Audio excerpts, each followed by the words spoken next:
좌파 진영에서 한국 뭐 언제 오냐 뭐 두 대 뭐 메롱메롱 이러는데요. 더 강한 스틸 대사가 온다라는 거죠. 반갑습니다. 김영은 TV입니다. 아기다리 고기다리. 미셸 스틸 신임 주한 미국 대사가 곧 서울에 부임을 합니다. 오늘이죠. 7월 8일 주한 미국 대사관이요. 공식 X 계정을 통해서 영상 하나를 올렸는데 뚜둥 스틸 대사가 직접 등장을 합니다. 한국어와 영어를 섞어 가면서 이 이야기를 던졌는데요. 뭐라고 했냐? 다음 주한 미국 대사로 부임하게 되어서 매우 영광입니다. 곧 여러분을 직접 만나 뵙기를 기대합니다. 그러면서 양국의 관계를 더욱 강화해 나가기를 기대하고 있다. 라고 말이죠. 부드러운 말이죠. 그런데 이 부드러운 말 뒤에는 어마어마하게 강함이 있다라는 거죠. 자, 스틸 대사가 어떤 사람인지 우리는 다시 한 번 더 기억을 소환할 필요가 있습니다. 1955년 서울 출생이죠. 1975년에 미국으로 이민을 갑니다. 부모님께서 북한 출신이다라는 거. 공산주의의 실체를 피부로 아는 사람이 누구냐? 스틸 대사다라는 거죠. 캘리포니아 공화당 연방 하원 의원을 4년 지냈습니다. 트럼프 대통령이 공개적으로 지지 선언을 해서 당선된 인물이다. 트럼프하고 찐찐이다 라고 보시면 되겠죠. 트럼프와 보는 방향이 같다라는 것이고 모든 것이 일치한다 라고 밖에 볼 수 없습니다. 대한민국의 이런 한국의 대사라는 상징으로 오지만 사실상 한국색이 있을까? 아니다 라고 저는 봅니다. 스틸 대사는요, 인준 청문회에서 이미 이재명 정부를 향해 가지고 청구서를 공개적으로 꺼냈습니다. 한미 FTA 재협상 가능성에 대해서 언급을 했고요. 3,500억 달러 대미 투자 출처 검증에 대해서 언급하기도 했습니다. 그리고 쿠팡 등 미국 기업의 차별 문제에 대해서도 한마디 툭 던졌죠. 자, 이게 스틸 대사가 들고 오는 서류 가방 안에 있는 내용이다라는 겁니다. 15개월 공석 자료입니다. 이 직업 외교관이 아니라 정치인을 보냈다. 더더군다나 트럼프의 입이 되어주는 스틸을 보냈다. 트럼프가 가장 강경한 카드를 서울에 꺼내 든 겁니다. 이재명 정부 입장에서는 가장 불편한 사람이 오는 거다라고 여러분들도 파악을 하시죠? 자, 스틸 대사가 서울에서 무엇을 할지에 대해서 구체적으로 여러분들에게 분석해 드리도록 하겠습니다. 선, 구독, 후 시청 부탁드리겠습니다. 자, 77 입틀막법 시작됐습니다. 이 채널이 건강하게 살아나갈 수 있는 건 여러분들의 덕분이죠. 좋아요, 구독 버튼 꼭꼭 눌러주시고요. 멤버십 가입으로도 응원 부탁드리도록 하겠습니다. 채널 링크에 저희 쇼핑몰도 있는데요. 청년 기업 우선입니다. 우파, 우수 기업들 직접 써보고 많게는 50번 이상 물건을 제가 이제 먹어보고 꼼꼼하게 결정을 한 겁니다. 우리 아이가 먹는다라는 기준으로 까다롭게 고른 제품들 가득가득 채웠습니다. 쇼핑몰도 챙겨봐 주시기 바랍니다. 감사합니다. 스틸 대사가 서울에 오면 어떤 일이 벌어질까요? 5가지로 분석해 드리도록 하겠습니다. 먼저 이분의 이력을 다시 한 번 더 짚어봐야 되는데요.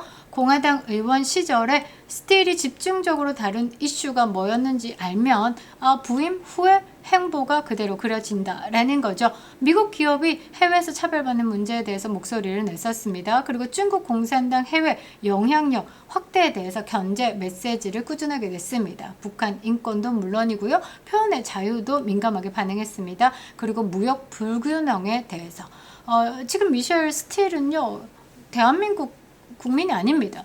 미국의 시민권자로 미국의 이익에 가장 우선적으로 움직이는 사람이다라는 거죠.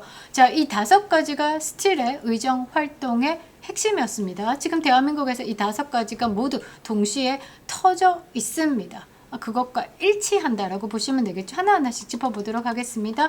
자, 첫 번째, 스틸 대사가 인준 청문회에서 숫자를 하나 꺼내 들었는데요. 뭐라고 했냐? 현재 한국의 대미 무역 흑자가 500억 달러인데 우리 돈으로는 68조 원이 넘어섰다라고 말이죠. 자, 그러면서 자유무역은 항상 양측이 모두 이익을 보는 윈윈이어야 한다. 이 말이요, 외교적 수사처럼 들리지만 내용은 명확합니다. 뭐냐? 한미 FTA 재협상이나 개정 가능성이 열렸다라는 거죠. 한국이 미국에서 버는 만큼 미국산 제품도 더 사야 한다라는 상호주의적 압박이다라는 거죠.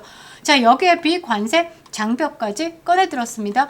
한국이 미국산 농산물에 적용하는 까다로운 규제, 그리고 대두 저율 관세 할당 축소 문제까지도 직접 언급을 하면서 한국 정부와 이 문제를 단판 짓겠다라고 예고를 했습니다. 트럼프 행정부의 상호주의적 기조가 스틸 대사를 통해서 서울에 직접적으로 전달된다라는 거죠. 이재명 정부가 대미 외교에서 얼마나 준비가 되어 있는지 첫 번째 시험됩니다. 누가 봐도 이렇게 박살이 날 것 같은데요. 자, 두 번째는 이 부분입니다. 이재명 정부에게 가장 뼈아플 대목이지 않을까 이런 생각을 하는데요. 자, 한국 정부와 기업들이 미국에 약속한 대미 투자 규모 3,500억 달러. 우리 돈으로 얼마냐? 480조. 이재명 정부가 트럼프 대통령에게 내민 가장 큰 카드였죠. 저는 인간 비대로 빙의된 이재명을 아직도 기억합니다. 오볼룸, 피스메이커, 쪽팔려. 자, 그런데 미국은 이것을 그냥 환영하지 않았죠. 스틸 대사가 청문회에서 뭐라고 했냐? 그 막대한 자금이 정확히 어디서 어떻게 조달돼서 들어오는지 내 눈으로 직접 출처를 검증하겠다. 자, 미국의 이 메시지는 뭐냐면 한국 돈 있어?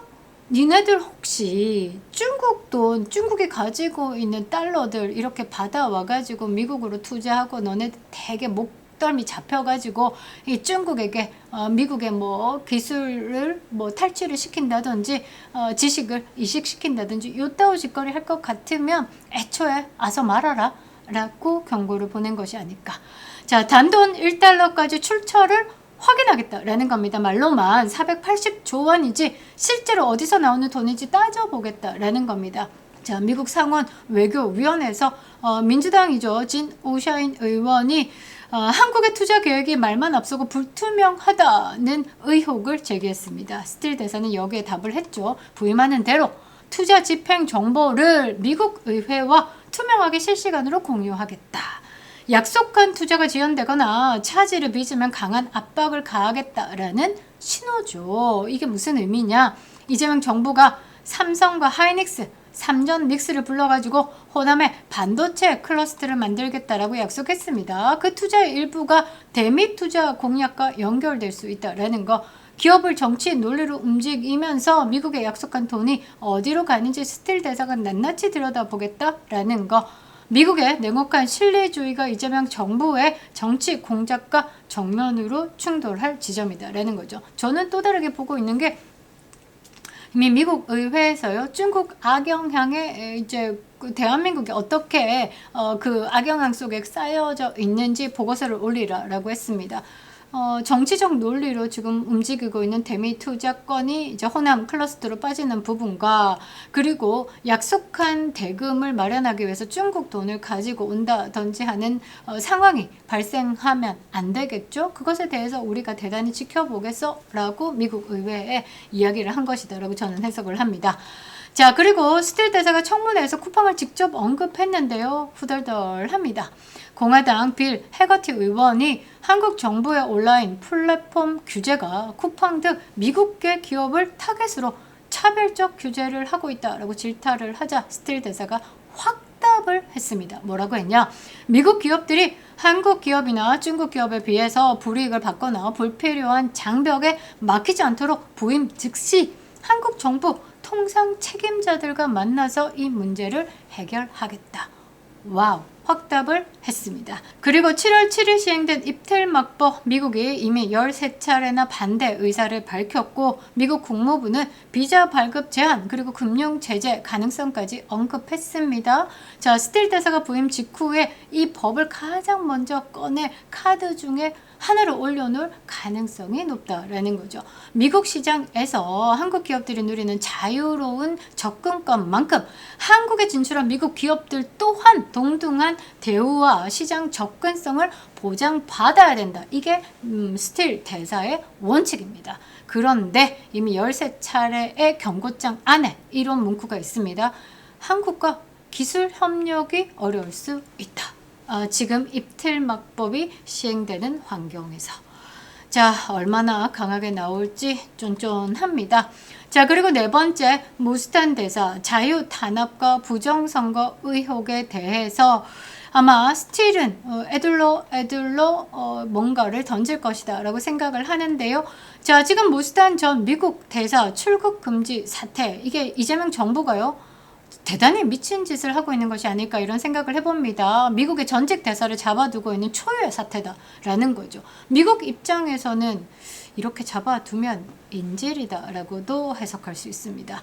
자, 스틸 대사가 부임하면요, 이 문제를 어물쩍 넘어갈 리는 만무합니다. 무스탄 대사는요, 이미 올림픽 공원 현장에서 기자회견을 열었고요, 이재명의 사임과 선관위 해체를 촉구했습니다. 그 청구서가 아직 해결되지 않은 채 남아있다라는 거.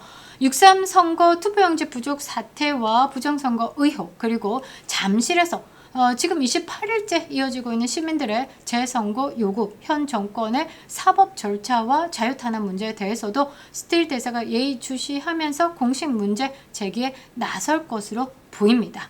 자, 그렇죠. 이게 뜨거운 감자가 되지 않을까라고 생각을 합니다. 자, 다섯 번째, 지금 대한민국에 오히려 이재명이가 너무 투명을 해가지고 오히려 피하식별이 참 쉽다 이런 말들이 있죠. 대놓고 친중 친북을 하고 있는 상황에서, 대놓고 반미를 하고 있는 상황에서 이런 노선에 정면적으로 견제를 날릴 수 있다라고 저는 생각을 하는데요. 스틸 대사의 부모님이 북한 출신입니다. 공산주의가 뭔지를 정확히 아시는 분이죠. 트럼프가 공산주의를 미국 건국 250년 역사상 가장 위협이다라고 선언한 그 노선을 한국으로 가지고 와가지고 직접 구현할 역할을 맡은 게 누구냐? 스틸 대사다라는 겁니다. 트럼프 대통령은요, 그냥 대충 말 툭툭 던지는 스타일 아닙니다. 왜? 스틸 대사의 부임을 앞두고 7월 4일 날 미국 독립기념일 250주년에 지금 전 세계뿐만 아니라 미국이 그동안에 많은 테러들이 있었다. 뭐 빌딩 무너지는 상황도 있었고 우리가 그동안에 있었던 어마어마한 사건들이 많은데 그건 사실 아무것도 아니야. 지금이야. 뭐 공산당의 이런 위협이 250년 미국의 역사상 가장 위협적이야. 이 좌파 워크 축출을 위해서 지금 나는 전 세계의 평화를 위해서 플랜을 짜고 있어. 자, 어떻게 했지? 마두로 축출했고 이제 이란을 타겟하고 있고 그 다음은 어디로 옮겨가게 많은 분들이 생각하시는 그곳이야. 자, 그래서 서울에서 직접 구현하는 역할을 맡은 게 스틸이다라는 거죠. 대북 국가비상 사태를 연장한 트럼프의 대북 압박 노선, 그리고 중국을 미국의 역사상 최대 위협으로 규정한 선언, 그리고 이재명 정부가 중국을 향해 기우는 행보를 볼 때마다 스틸 대사가 정면에서 제동을 걸 것이다 라는 거죠.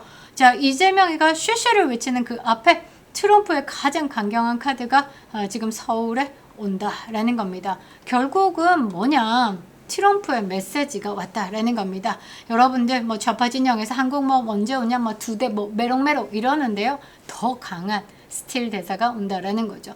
곧 만나 뵙겠습니다. 이런 부드러운 인사말이 얼마나 차갑고 두려움인지 곧 알게 될 거다라는 거죠. 500억 달러 무역 흑자 청구서 날라옵니다. 3,500억 달러 대미 투자 출처에 대해서도 검증을 하면서 대미 투자 압박을 할 겁니다. 그리고 쿠팡과 입틀막 문제에 대해서도 대단히 흔들 것 같은데요. 여기에 자유 탄압 그리고 무스탄 대사의 인지, 친북, 친중 노선에 대한 견제, 그렇습니다. 빵빵한 청구서를 들고 옵니다. 대한민국 국민들은 대단한 각오를 해야 된다라는 거죠. 자, 트럼프에게 480조 약속을 한 이재명, 그 약속이 어디서 나온 돈인지 제대로 이행이 되는지 스틸 대사가 단 1달러까지도 들여다보겠다 했습니다. 말만 앞선 외교의 민낯이 이제 드러나겠죠. 여러분들 입만 벌면 거짓말이 술술 나와. 이제 그 혹독한 대가를 맛볼 시간이 온다라는 거죠. 스틸 대사의 부임 웰컴 웰컴. 또 하나의 희망을 본 오늘입니다. 김영은 TV였습니다.